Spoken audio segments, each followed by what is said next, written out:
Okay, let's dive right into this. You ever have that one trick, that go-to strategy that just works every single time? And then one day, poof, it stops working. The magic is just gone. We've all been there, right? Well, today, we're going to look under the hood and see exactly what your brain is doing in that critical moment. So, to make this really simple, let's imagine something. Picture yourself selling lottery tickets. You've got the perfect pitch down, you know exactly what to say, and man, people are buying. You've totally cracked the code. This is your reliable go-to move.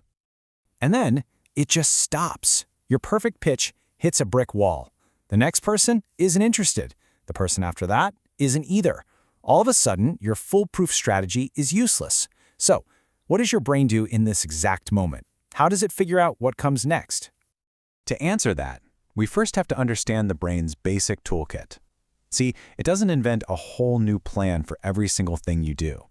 Instead, it keeps what you can think of as a mental playbook. Think of this playbook as a small, curated collection of strategies that your brain keeps ready to go. These are basically just moves that have been successful for you before. It's a really efficient system for dealing with a super complex world. Now here's what's really wild. Just how small is that active playbook? Well, at any given moment, your brain can only really keep track of about 3 or 4 strategies. That's it. It's a very, very small and very focused toolkit. And, when we say strategy, it's more than just a single action. It's the whole package. It includes the action itself, what you're actually going to do. It includes what you expect to happen, the outcome. And crucially, it includes the context, the specific situation where this particular move is supposed to work. So let's go back to our lottery ticket problem. What happens when you're in that situation and none of the 3 or 4 plays in your active playbook are working? This is where things get really fascinating. Your brain hits a critical decision point. So this is the fork in the road. If a strategy is working, the brain says, awesome, this is reliable, let's keep doing that. Super simple. But when a strategy stops working, the brain knows it's unreliable, and it has to make a choice. Do I switch to another play I already know, or is it time to create something new? And that is the moment of creation. That's the creative spark. When the brain decides it can't rely on any of its current plays, it starts the process of building a new one. And this isn't magic. It's a specific, predictable thing that your brain does. So here's how it actually works. First, your brain has to recognize failure. It knows none of its active strategies are working. Second, it digs deep into your long-term memory, pulling up older approaches you might have forgotten about. Third, and this is the absolute key, it starts to mix and recombine parts of those old ideas. A piece from this one, a piece from that one.